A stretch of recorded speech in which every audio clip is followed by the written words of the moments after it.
Hello once again. Welcome ulit kayo sa akin channel. Gusto niyo ba ng mga ganitong tugtugan? Yung ganito oh.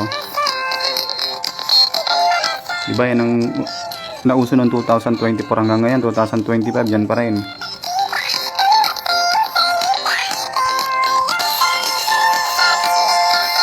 Ang mga uso ngayon eh, diba? Gusto niyo ba ng mga ganyang tugtugan tsaka yung ganito?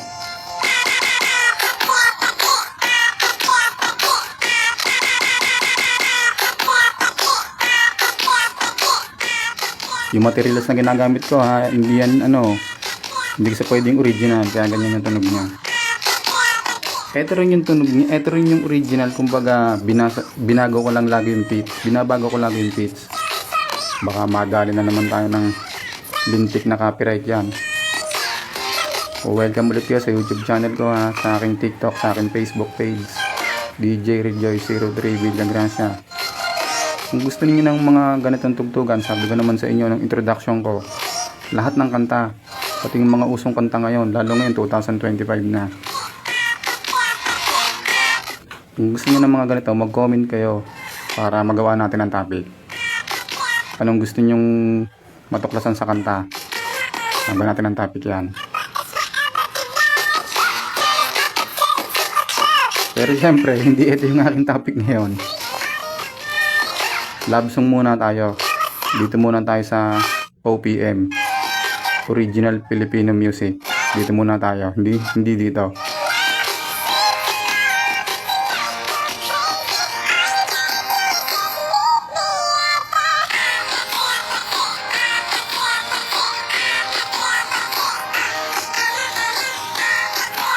Yan. Ang aking topic ngayon ay eto. Dito muna tayo sa kantang ito.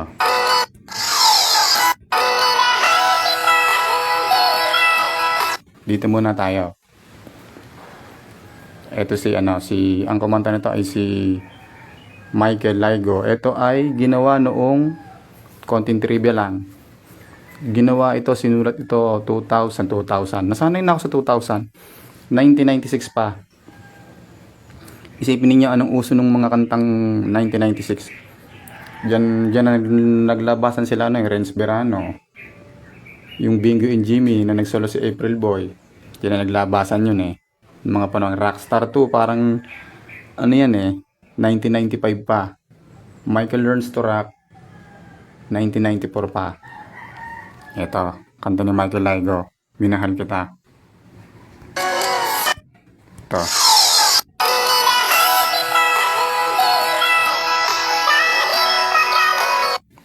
Tapos ni-revive ito ng Aegis 1990, 2000. Nakakalito 1990 tsaka 2000. 19 at tsaka 2000. Ni-revive ito ng Aegis noong 2002, October 4. Alam naman ng lahat na yung vocalista ng Aegis patay na, di ba? Pass away na siya, si Mercy Sunot. Nagandahan ako dun sa pangalan ng kapatid niya, pangalan Juliet. Diba ang ganda? Ang sarap ipangalan sa yan. Sa aso mo yan. Hindi, wag. Okay, umpisahan natin to ha. Kung pinanood niyo yung nauna kong video, yung Larawang Kupas, diba? Yung kwento nun ay yung lalaki nagkaroon ng karelasyon, yung babae, syempre babae, hindi naman pareha sa lalaki, walang ganon.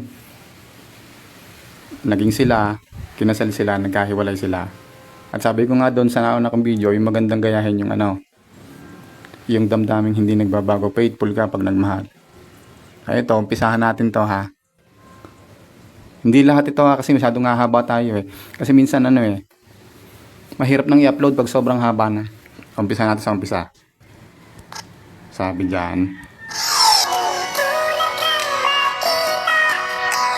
ito yung first verse muna ha.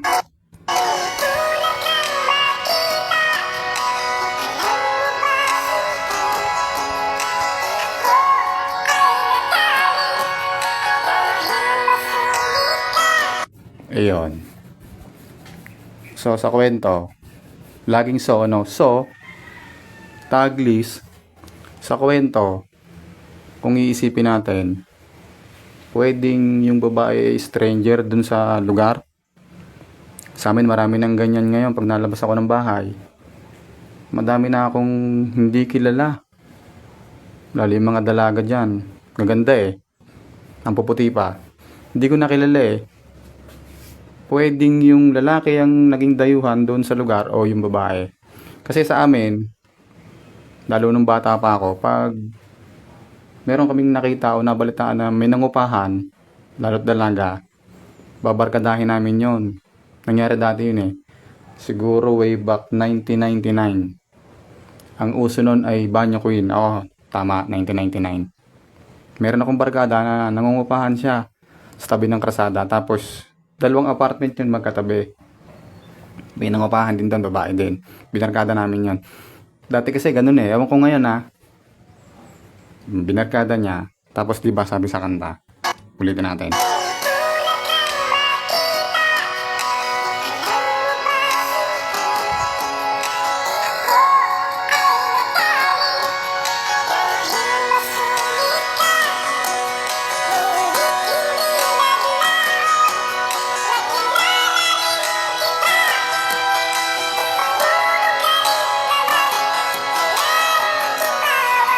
Iyon, di ba? Ano eh, siguro yung iniisip ko, baka ganun yung nangyari, binarkada niya yung babae. Siyempre, kahit man ako sa karanasan ko, pagbabarkadahin mo talaga, suplada yan eh. Kumbaga, ayaw niya magkaroon ng ibang kakilala kasi alam niya, ang iniisip ng babae, baka ligawan ako nito. Diba ganon? Pero, sa araw-araw silang nagkukwentuhan, siguro ha, hindi ako sigurado.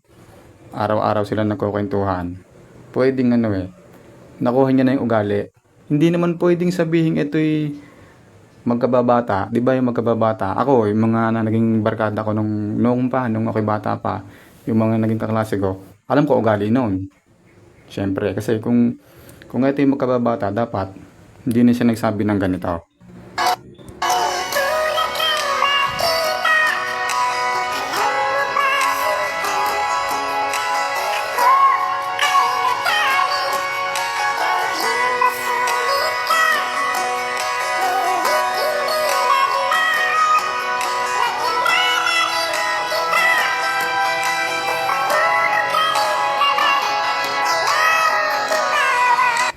Diba? Kung ito yung magkababata, dapat alam niya na ugali. Pero hindi eh. Sa araw-araw sila magkasama, nagkukwentuhan, meron siya nadidiskubre. Hanggang sa na-realize niya, mabait naman pala. O ngumingiti na, nabibiro mo na siya. Diba? Yun yung unang step na ginawa ng lalaki eh. Diba? Nakita niya yung babae, siguro maganda, binarkada niya. Nagkakilala sila, nagkapalagay ba, nagkaroon ng tiwala sa isa't isa. Anong sumunod? Next, verse 2.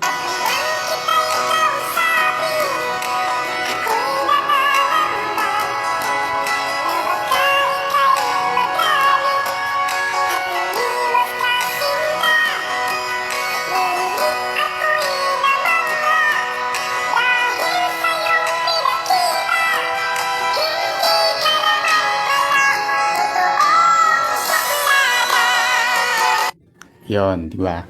Una, siya gumawa ng paraan.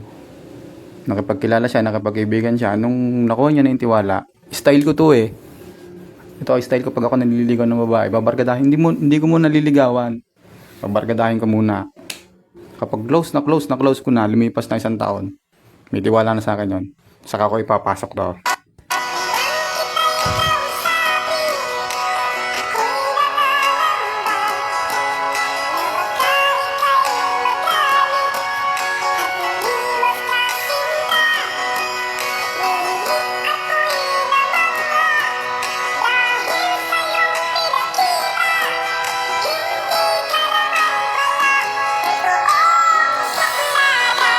Yan, di ba? Nung dito sa verse 1, gumawa siya ng step. Nakapagkilala siya, nakapagbarkada siya. Nung close na sila, nung napapangiti na niya, okay na. Diba? Niligawan na niya. Verse 2,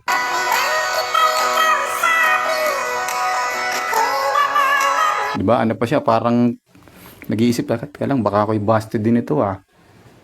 'Di ba? Parang patorpi pa. Pero hindi eh, kasi